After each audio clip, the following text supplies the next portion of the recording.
Our circumstances don't define us. Our actions do. We all have moments of impact. What are you going to do with yours? Hey friends, welcome back to another episode of Living the Sweet Life. I'm your host, TJ Sweet, and on this podcast today, we are going to talk about one of the three things that is truly shaping our lives, but I think this one is shaping our lives more than ever before. We're going to talk about connection, and this episode is going to be the connection gap. So before we dive too far in, go ahead and hit that subscribe button so you get notifications when these episodes come out, because we all need reminders that we are staying connected, that we are learning, we are growing, and we are capable of more while we recognize that we are enough in our current state. So thank you for tuning in. Thank you for your support and your encouragement, and all of you that send me messages, or even when you see me, you talk about these podcasts and how they've made a difference in your life. And I tell you, there isn't a number of people I'm trying to reach. I'm trying to reach each of you. And if I'm blessed enough and fortunate enough to reach more of you, that is fantastic. But that truthfully isn't what I'm after. It's trying to connect with each of you with intention, not as many people as possible, because that number is something to where it's inspiring to reach more people, but it's really about the connection that I get to build with each of you that really fuels me and inspires me to be more, become more, and to continue to get better. So my connection with you makes me a better person, and I hope that your connection with me helps you also grow and become a better person. So as we dive through this episode, again, I'm going to shift the format up a little bit, but my goal really is to talk about, whenever I'm on stage and I'm doing my keynotes, I talk about gratitude, purpose, and connection through the lens of different things that really impact us, because those are some of the most human things that we need. Sometimes we lack, but sometimes whenever we have an awareness and abundance of those things, it really can transform our mindset in our lives. So when I dive into this episode, I really want you to think about, is this episode for you? And really, if I were to simply kind of make you understand kind of what I'm referencing today, it's about if you've ever felt like you've been in a room full of people, but still didn't feel seen, still felt alone. Or maybe you've been around a bunch of people on a routine basis, but still feel alone, then this episode's for you. And the reason why I'm calling it the connection gap is where we are to what kind of connections we want to have and what is in between. What is in between? So understanding what a connection can do for us, the cost of not having one, and then we're going to dive into how to cultivate meaningful connection. In these days, it's very different. It's very difficult. It can be very easy on the surface, but when we're talking about deep connection, that's what we're talking about today. Not just connecting in the sense of social media and liking and seeing people, but we're talking about depth. So we're going to talk about how to cultivate deeper connection that actually makes you feel connected. Because if we're not careful, we can kind of fall into deeper sense of disconnection whenever we have so many ways to connect with other people. So we're living in a world, like I just said, that is more connected, if you will, than ever. But somehow a lot of us are still feeling lonely or not seen. And, like I said, it's something to where we have access to people 24/7. We can see their lives. We can message them right away. We can comment and interact with them in that way. But oftentimes it leaves us kind of feeling distant from those people. But we're connected to moments. We're connected to updates. We're connected to somebody on a flat screen showing us a moment of their life. We're not really connected to them on a human level.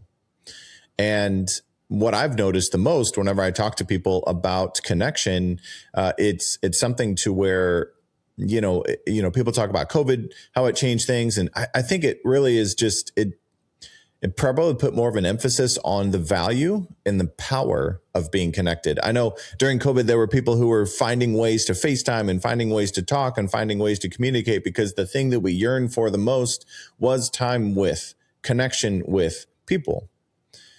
But now that we see people, we have the opportunity to see people all the time. Are we still connecting in the same way? Most often, probably not. And it's not because we can't. It's just because we haven't prioritized it, and it's something to where we have to do it with intention. But I've noticed a lot of people need more depth, a little bit more honesty, more presence, and more real, authentic connection. Not trying to have people see what you want them to see, because that basically makes us feel unseen unintentionally. Because whenever the camera shuts off and I get to go on and live the rest of my normal life, if I'm not connecting with people authentically, it creates this gap for me. And so I want to dive into like kind of what's really going on there. And this is my own personal experience, obviously. And it's my goal is for you to be able to think a little bit more about your own experience and what meaningful connections. And so just the other day, I posted on my story multiple times just to reach out to people that you love, connect with them. Because oftentimes we end up doing things that emotionally we don't have connection to people emotionally. So we try to fill it with something that changes our emotions. So we may not feel connected to other people. So we may scroll on social media forever, but all we're really seeking is connection, not entertainment. But if you're not aware enough, it can kind of feel like the same thing. So I want to talk a little bit about whenever we talk about being alone or loneliness. You've heard me talk about this here before. It can sometimes feel like, or we can say that sometimes whenever we don't have anybody around us. But I want to dive into kind of two different types of loneliness that is really just important to really understand which are you feeling in a particular moment. So the first one's going to be that social loneliness, where you are actually physically and emotionally alone. And, that my nudge there is, if you're feeling that, understand the relationship that you have with yourself. And also then understand how that feeling, that lack that you're feeling, isn't just the number of people around you, but it's the number of people that really know you. So be vulnerable. You're going to have to go first. Maybe you actually start telling some of your friends and some of your family what's actually going on with you. And maybe the number of people around you doesn't need to change, but the depth that you offer, the depth that you show to the people that you do have around you, it can all of a sudden feel like you have all the connection you need.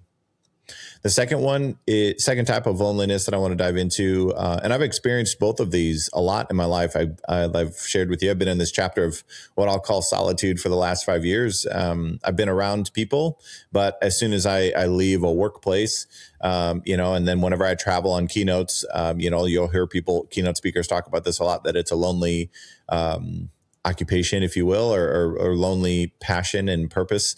Is you typically fly to a place by yourself. Everybody else at the conference knows everybody, and you're the one person who doesn't really know anybody, potentially. You go up on stage, you do your thing. People hopefully come up to you afterwards and build a connection with you, and then you leave by yourself, but everybody else stays at the conference. So there's a lot of self in that, but there's also a lot of opportunity to build meaningful connection. That's one of the things that I love about being a keynote speaker is it only takes one moment to build a connection with someone. And that's my goal, is really to try to create this sense of, no matter how many people are around us, how can we build connection authentically? Not trying to perform, not trying to put a front on so that other people see you a certain way so that you feel more established or more successful than you are. It's just letting people see you. Because I think if we really were to be honest, all we want other people to do for us is let us see them. But if we're not willing to show ourselves to them, then we're also kind of creating this dynamic in a friendship or even a partnership that we aren't really able to show each other our true selves, because we don't show them that. They're not going to be inclined to show it to us. So it takes a partnership. It's two people being 100% in on building that connection. So the second one is emotional loneliness. And this is something to where, a lot of times I talk to a lot of high achievers, business owners, leaders, and this is the one that they're surrounded by a lot of really, really good people, but you don't actually feel known. You don't feel seen. And sometimes, as a speaker, I'm very Googleable. People are very Googleable these days. And then people think they know you. and they actually don't know me fully. They just know what I've shown them. And some of that's on me, but also some of that's just on getting to know something about somebody as opposed to assuming that you know everything about somebody. So this emotional awareness or this emotional loneliness is, it's something to where it's hard because you may have people around you. You may have family and friends and coworkers, but you don't necessarily really have enough places or people, which are sometimes the same, to really ask or really say is probably the better thing I should say here. You don't really have enough people that you can really say, this is how I'm really doing. Like in a psychologically safe friendship or relationship or partnership, it's this is how I'm really feeling, not hiding how you're feeling because you don't want to burden somebody else with how you're feeling. Like that's the emotional loneliness. Like you're not allowed to feel everything because you're worried or you don't have the connection and the communication and the trust with other people to really say how you're feeling, because then you feel like they're going to change the way they treat you or whatever that may be. So when I say the connection gap, I really mean it's the gap between being surrounded and being supported. So the gap between being surrounded and being supported, it's the gap between being busy and I guess truly being seen. There are a lot of times we have to own this first, but the gap between those two things of being surrounded and supported, it's expensive if we don't do it well. Sometimes it's really hard to build, but it is really hard to not have. So this is another example of kind of choose your hard. But I want to pour into like, why does this happen so much? And I think the longer we go without talking about it, the bigger the gap becomes. So, like I said, I've said this before in many different episodes, but social media kind of distorts what we mean by connection. It's not meant for depth. It's meant for attention and sharing and awareness, and not like in a vanity sense. Sometimes it is, but not that, but really more of a, here's where I am, here's what I'm doing, here's how I'm inspired. And that's truly what I use my social media for, is really to let people know where I am and what kind of message and what other people are doing great things, and, and encourage hope and positivity and love and all these different things. But again, then people that I meet, they think that that's all my life is those things, because truthfully, that's all I've shared with you. But when you scroll and you see somebody winning, you see somebody traveling, you see somebody launching something amazing and having great success, and you see somebody smiling all the time, and you see somebody on these vacations and these trips, it is a part of their life, right? So people aren't lying, trying to only show you that, but you're just not seeing the full picture, because I don't think naturally people want to see the full picture, but they need to see more to actually feel connected to us. And, and so when connection feels like, because I've had people say this before, to where like, I'm glad I've connected with you, connected via social media. It really becomes kind of watching someone's life, not living with them. And that creates this sense of disconnection. But then the second thing around why social media is sometimes hard to build connection is we're overstimulated. There's just so much of it. I heard somebody say the other day, like, what if social media was only from 8 to 5? And then after that, we had to, like, the app shut down, and we had to only, the only option we had to connect was either make a phone call, go see people, or be with our families and friends. And like, that sounds like a radical idea, but there's something to that. I don't know that it'd ever work, but here we are. I also don't think if I would have said what social media is now, if I would have told you it was going to be that 20 years ago, 15 years ago, you probably wouldn't have thought that's possible either. But the power of purpose and people, I don't doubt it. There's really anything that's possible. But the third thing about this too is we're busy. We're just busy people. There's a fine line between busy and productive, but I want to say something that I have to tell myself and remind myself of frequently. But busyness is sometimes a form of self-isolation. We choose to be busy because we don't want to acknowledge the lack of connection that we have. Or we choose busy because we don't want to have the conversation. We choose busy because whenever it gets quiet, we start to feel alone. But doing that actually, that's keeping your sense of disconnection and loneliness, because I'm busy sounds responsible. It sounds like, oh, well, I would do something with you, but I'm busy. It sounds like something, like mature and emotionally, successful, emotionally intelligent people or successful people might say. But I'm going to be real honest with you. I just for you to self-reflect, when you tell people that you're busy, is it really you saying that you don't know how to connect? Is it you really saying I'm exhausted?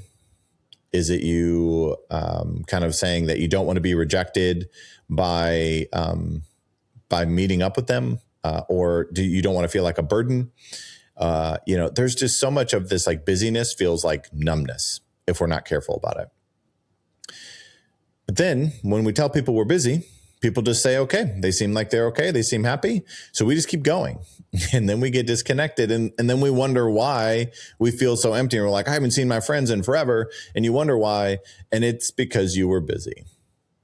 So when I say that, I mean it in the nicest way, but I also mean it in the keep the main thing. And if you want to be busy building connections.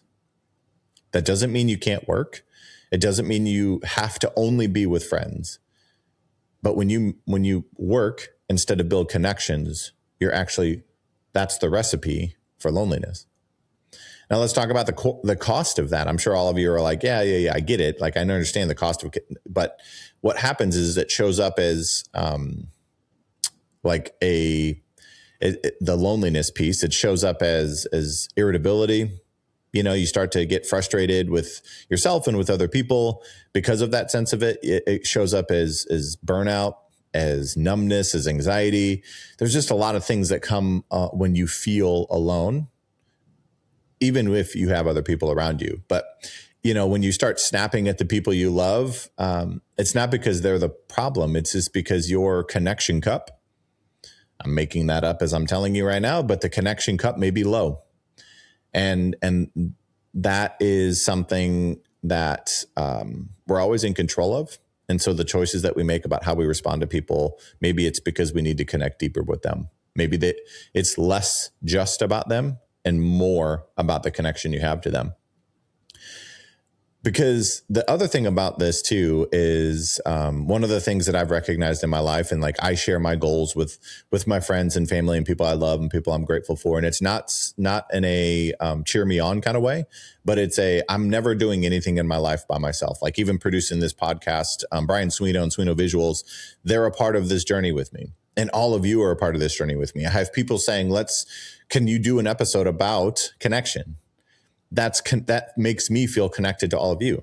And what happens when you start to feel like you have to do everything alone, not just because you're by yourself physically, but when you're by yourself emotionally, it starts to just wear us down. But when you start to understand that nobody ever does anything really by themselves, and if you're trying to mask the inability to build a connection with somebody, then maybe that's your nudge when you start to feel disconnected of how do I intentionally build connections with people, even the people I'm around every day, or maybe people I don't get to see every day. My best friends don't actually live in the same area as me. They live multiple hours away, but we text all the time. We send pictures of our lives all the time. We check in with each other. We share motivational things. And, I share videos with these guys because I believe in them, not because they need it, but because I believe in them. And that helps me build connection as well. But, I want to say it's connection.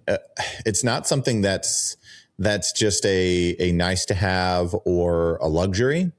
It's actually a necessity. And, it's a strategy to living a healthy life. And the oldest research study ever being done, it's 80 plus years old, is really just about the value of human connection and how it actually is the healthiest thing for us.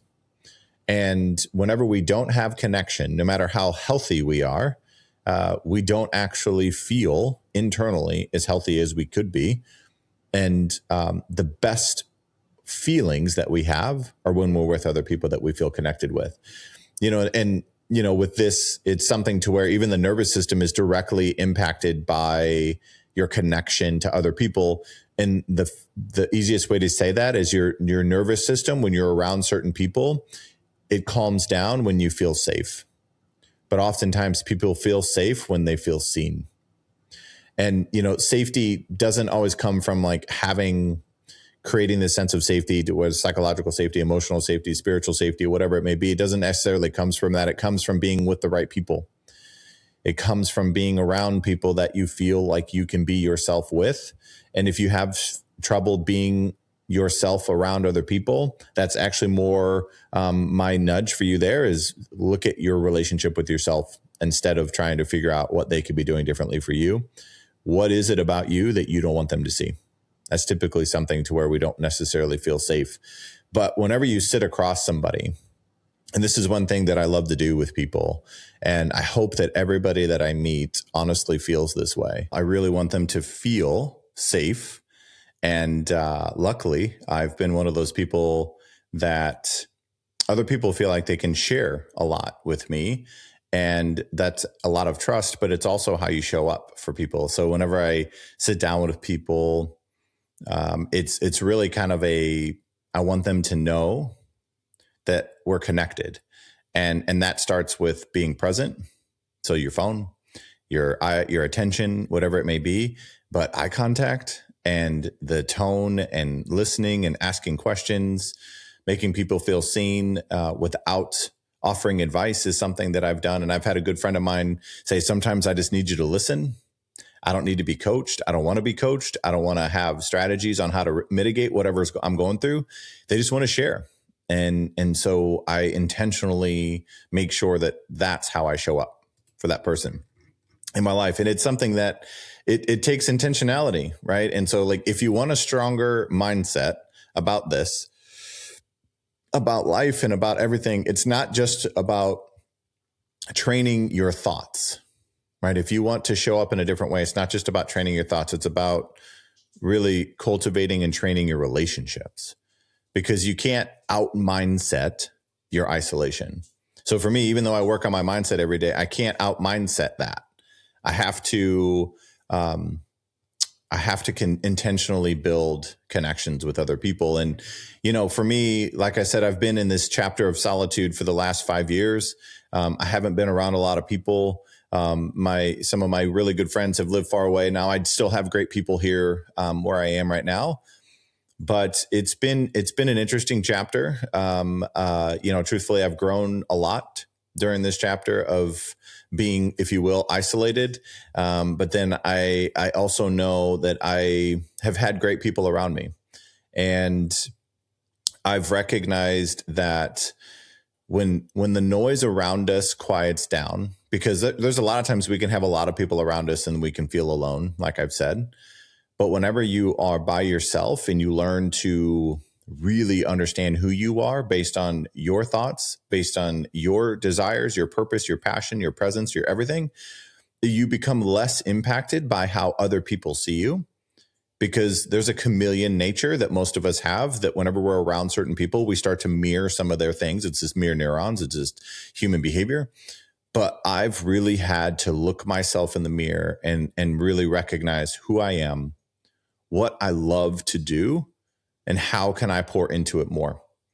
And so for me, this chapter this 5 years, it's not really a chapter, but I mentioned chapter last episode, but this process of being alone more often than not for the last 5 years has helped me recognize who I am and what I'm meant to be doing on this earth and why. I've had multiple moments of adversity throughout this last 5 years. So it's not like everything's been great. And but man, I've been grateful for every single piece of this chapter. And I also know how much I thrive, not just how much I want, but how much I thrive on intentional connection. And that's really what has made me focus on like being prepared for what's been prepared for me, but understanding, like, as a keynote speaker, when gratitude, purpose, and connection are the three things that I want to help people cultivate in their own lives, because I realize how much it has transformed mine. And, this discomfort that can come from different moments to where you feel disconnected, or maybe building a connection's uncomfortable. It's really more about growth than it is performance. And, the real connection requires some discomfort. And, Chris Schembra, a friend of mine who lives in New York, if you don't follow him, if you don't see what he's doing, go now in the middle of this episode and go find his stuff. He's incredible, and he talks about connection. And one of the things that he does is he hosts dinners with strangers so that they can connect and build connections with other people. It's not about the show. It's not about him really, but then there's a lot of intentionality around building connection, asking questions to people that you don't know. I may never see these people ever again, or I may build a connection that I never lose again. But there's just you have to be willing to go first. You have to be willing to put yourself out there, because there's a chance that you may be rejected or judged or, seen as weak or all these different things. And those are real things, but you never overcome those things if you don't try to build the connection. So vulnerability, and when it comes to building these connections, it's not really vulnerability is not a weakness. It's access to you. When you're willing to be vulnerable, I'm going to say that one more time. Vulnerability isn't weakness. It's access to the real you. When you show up with vulnerability, people actually connect with you much more in your heart than just in your words. And yes, it's uncomfortable, but discomfort is the pathway. It's the doorway to growth.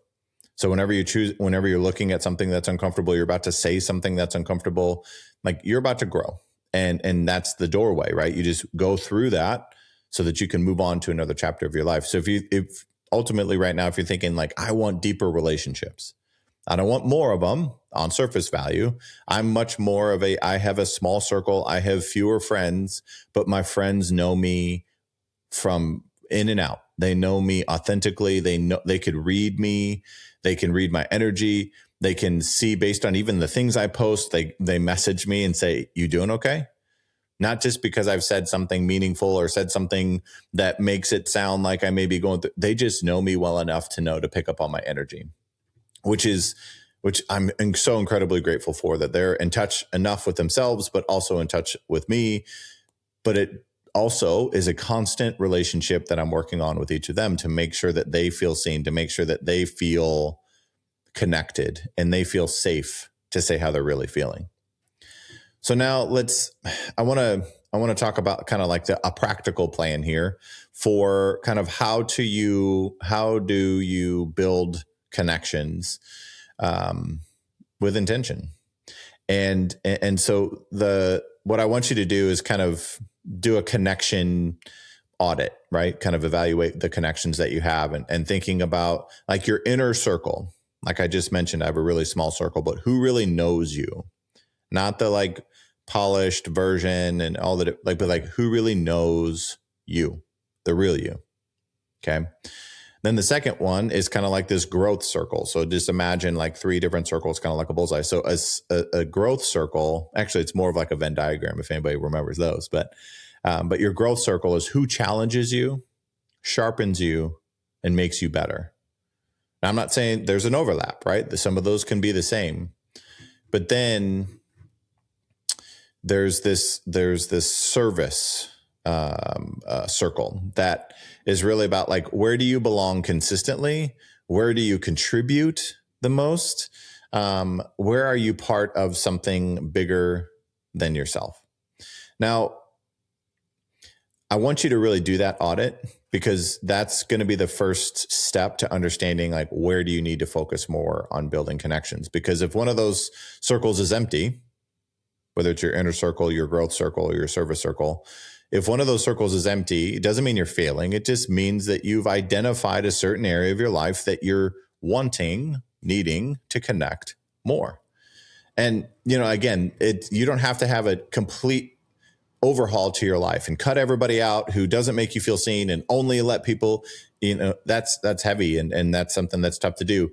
But I want to give you 3 quick things that you can do to start cultivating a meaningful connection. This isn't going to be 3 things you can do that will guarantee connection. That's not what real connections are all about. So the first thing I want you to do is text one person today. Reach out to them and go deeper than surface than how are you or what's up or how are things going? Whatever the thing is you may normally ask to kind of cultivate a connection. But what if you send a message to somebody that you really care about, that you want to have a deeper connection with, and you just say, thinking about you, how are you really doing? That is going to get a different response than how is it going? The second thing is create a weekly connection practice or ritual. It could be a coffee that you go get with somebody. It could be a walk. Like my friend Chris Schembra, it could be a dinner that you host or that you go on. Same day, each week. Pick the day, pick the connection ritual.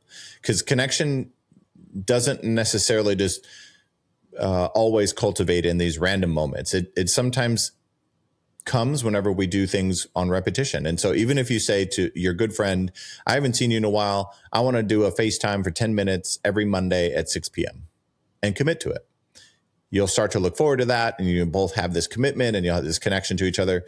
But that second one is really, really powerful, because it's not just that once in a while connection with search that we're talking about today. It's really that all the time, even when you're not around it kind of connection.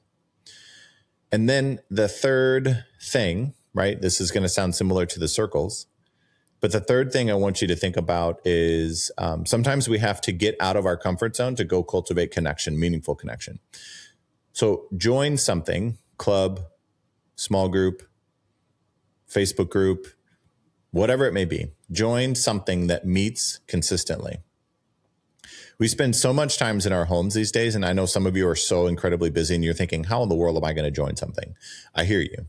Just bear with me. But join a group, a class, a volunteer team. Even if you do something once a month, maybe you go to the food bank, maybe you pick up trash, maybe you do something, but you do something together with people who have aligned values with you, but somewhere to where your shared values can be part of why you're connected. That is the service circle, right? That's the other thing. So just 3 different ways that you could build that connection with that text, the ritual, and then a group that you can join. So I want to leave you with this. And this is just going to be a recap of some of the things I've already said. So just bear with me here. I don't want you to confuse being surrounded by being supported and being supported. Those are could be two different things. Don't confuse followers with friends. Those are 2 separate things. Followers are sometimes people watching your life. Friends are the people in your life. And don't convince you are fine when your soul is actually craving. Don't convince yourself of just saying I'm fine when you're actually craving connection. Say what you're wanting. Say what you need. Let people see you more.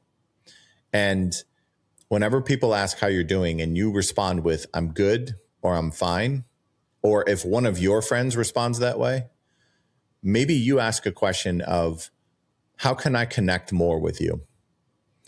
Not just assume that good or fine actually means good or fine. Sometimes that is the exact word that we need to ask more questions. Because the life that you want, the mindset that you want, the purpose that you want to be building, it comes from being, it's built with people. It's built with the people around you and the connections you have. And you don't have to do anything alone. You sometimes have to be willing to acknowledge that even the people you're around make you feel alone, but that doesn't mean that you have to do everything alone. So here's what I want you to do. And I'm sure as you're watching or listening, I think it's like, okay, right now, I get it. He already told me the 3 things I should do. I don't know when I may have time to do that. But right now, while you're listening to this episode, text the person that you were thinking of whenever I said that a minute ago, and just ask and say something first of, I'm thinking about you. How are you really? How are you really doing? And one way that we can connect is sharing an episode of a podcast that has actually meant something to you. Because whenever you think about someone, and you share something with them, say, I was thinking about you because I want to build a meaningful connection with you, or I'm grateful for the connection we have. Let's start a ritual. Let's start a weekly, monthly ritual together so that we always maintain this connection and deepen the connection that we have. So my connection with you is through hearing back from you, seeing the comments, having your text messages, whatever it is. I love connecting with all of you. And I hope you know that the connections that you have with other people are actually some of the things that help them through the toughest times, whether you know it or not. So let's build the connection well before we need it, because we always need it. Thank you for tuning into this episode. And I wish you all of the best. And I wish you the most meaningful connections in your life. And until the next episode, I will talk to you soon.